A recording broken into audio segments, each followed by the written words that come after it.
Bienvenue sur ma chaîne YouTube. Comment arrêter de trop penser? Libérez votre esprit en 6 étapes. Imaginez un esprit apaisé, libéré du flot incessant des pensées qui tournent en boucle. C'est ce que propose le guide ultime pour se libérer de la pensée excessive, écrit par Amos Lloyd et publié le 27 février 2024. Ce guide vous ouvre les portes d'un quotidien plus serein et équilibré. Vous passez trop de temps à analyser, hésiter et ressasser? Alors, il est temps de reprendre le contrôle. Dans ce livre, l'auteur partage des stratégies simples et efficaces pour apaiser votre esprit, transformer les pensées négatives, afin de retrouver une véritable clarté mentale. À travers 6 étapes essentielles, vous apprendrez à reprendre le pouvoir sur votre esprit et vos émotions. Mais souvenez-vous que vous êtes le seul maître de vos actions. En conséquence, ce chemin vers la sérénité commence avec une décision, la vôtre. Première étape, les différents types de pensées et leurs impacts. Notre cerveau génère en permanence des pensées, mais elles ne sont pas toutes de même nature. On peut les classer en plusieurs catégories. 1. Les pensées analytiques. Elles sont utiles pour la résolution de problèmes, elles permettent de prendre des décisions éclairées. Exemple, réfléchir à la meilleure stratégie pour réussir un projet professionnel.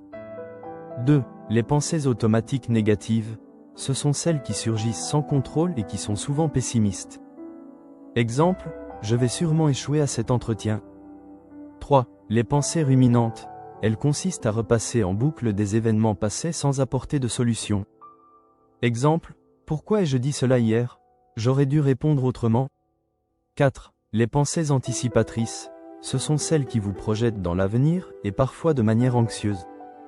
Exemple, et si je rate mon examen? Et si je perds mon travail? 5. Les pensées créatives. Ce sont les pensées positives et orientées vers l'innovation et la construction. Exemple, imaginez un projet artistique ou une idée d'entreprise. Quels sont les impacts sur notre quotidien? Une pensée négative chronique peut engendrer du stress, de l'anxiété et affecter la confiance en soi. À l'inverse, un esprit entraîné à privilégier des pensées positives et constructives favorise une meilleure santé mentale et émotionnelle. Deuxième étape, les causes et les effets de la pensée excessive ou de la suranalyse. Un besoin de contrôle excessif, comme vouloir anticiper toutes les éventualités. Un manque de confiance en soi, ce qui arrive lorsque l'on doute en permanence de ses décisions. Un perfectionnisme extrême, ne jamais être satisfait du premier choix. Une peur de l'échec, refuser de se tromper, ce qui entraîne l'indécision et une paralysie de l'action. Un traumatisme ou un stress chronique, certaines expériences passées peuvent entraîner une hypervigilance mentale. Quels sont les effets néfastes sur notre quotidien?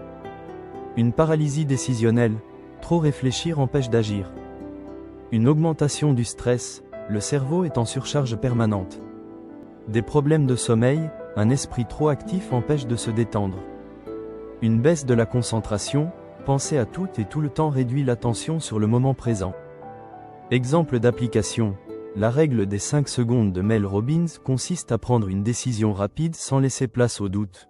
Lorsqu'une idée ou une décision doit être prise, lancez un compte à rebours 5, 4, 3, 2, 1 puis, agissez. Troisième étape, des stratégies pour gérer et réduire les pensées envahissantes.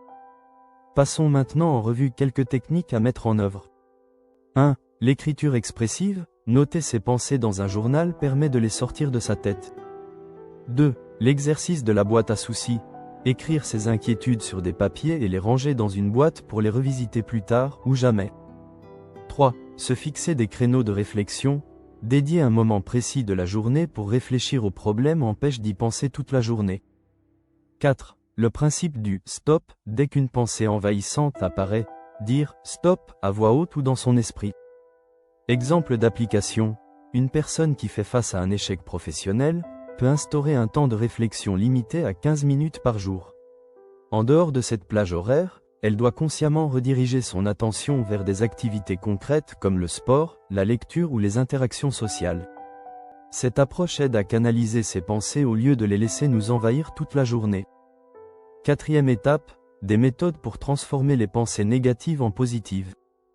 Le cerveau a une tendance naturelle à accorder plus d'importance aux pensées négatives, biais de négativité.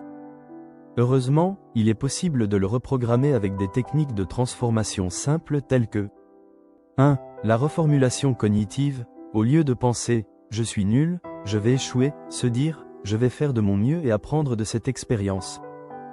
2. Le recadrage positif, identifier un élément bénéfique dans chaque situation difficile. Exemple, après un rejet professionnel, voir l'opportunité de trouver un emploi encore mieux adapté. 3. L'utilisation d'affirmations positives. Répétez chaque matin des phrases motivantes comme « je suis capable »,« je mérite d'être heureux », etc. 4. La gratitude active. Notez 3 choses positives chaque jour pour entraîner le cerveau à se focaliser sur le bien et le positif, plutôt que sur les problèmes. Exemple d'application. Lorsqu'un sportif échoue à une compétition, au lieu de se dire « je suis un perdant », il peut analyser ce qui a fonctionné et ce qui peut être amélioré pour progresser la prochaine fois. 5e étape, l'importance de cultiver un état d'esprit optimiste. L'optimisme ne consiste pas à nier les difficultés, mais à choisir une approche constructive face aux défis. Voyons quelques bienfaits d'un état d'esprit optimiste. Meilleure résilience face aux épreuves. Une personne optimiste rebondit plus vite après un échec. Réduction du stress et de l'anxiété, voir les solutions plutôt que les problèmes. Meilleure santé physique et mentale, des études démontrent que l'optimisme est lié à une longévité accrue. Comment cultiver cet état d'esprit? En s'entourant de personnes positives, évitez les relations toxiques qui amplifient le pessimisme. En développant une routine de visualisation, s'imaginer atteindre ses objectifs booste la motivation.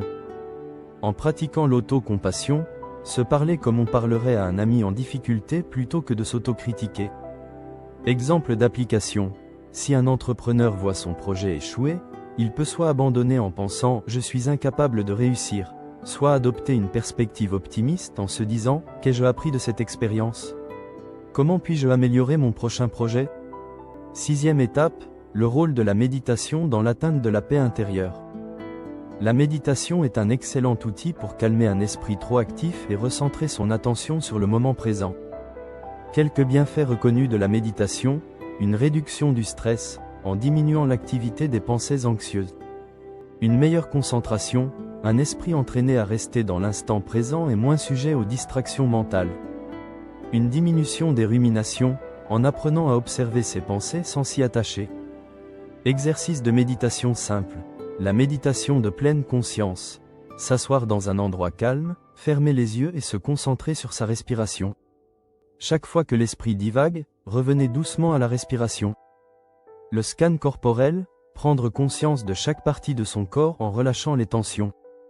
La méditation guidée, utilisez des applications comme Headspace ou Petit Bambou pour être accompagné dans la pratique.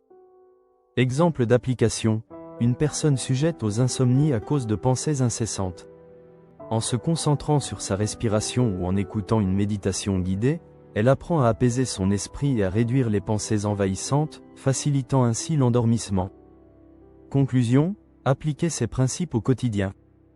La clé pour arrêter de trop penser réside dans une combinaison de stratégies adaptées à son propre mode de fonctionnement.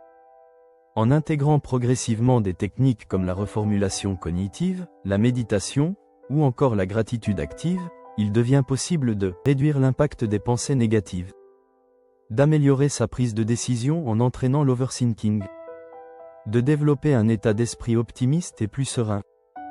Pour terminer, voici un plan d'action simple pour vous permettre de passer à l'action. 1. Identifiez ces schémas de pensée, posez-vous des questions. Quel type de pensées reviennent le plus souvent? Sont-elles productives ou anxieuses? 2. Utilisez une technique de gestion des pensées, telle que écrire, méditer, pratiquer la pleine conscience ou recadrer les pensées négatives. 3. Passez à l'action sans trop réfléchir. Pour cela, appliquez la règle des 5 secondes et prendre des décisions rapides afin d'éviter l'hésitation. 4. Se concentrer sur le moment présent. Arrêtez de revivre le passé ou d'anticiper l'avenir en profitant pleinement de l'instant. 5. Enfin, pratiquez quotidiennement, car ces stratégies sont efficaces si elles deviennent une habitude, donc exercez-vous chaque jour.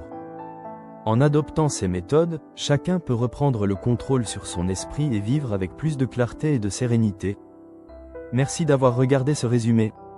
Si vous l'avez apprécié, pensez à vous abonner et à activer la cloche pour ne manquer aucun de nos prochains sujets.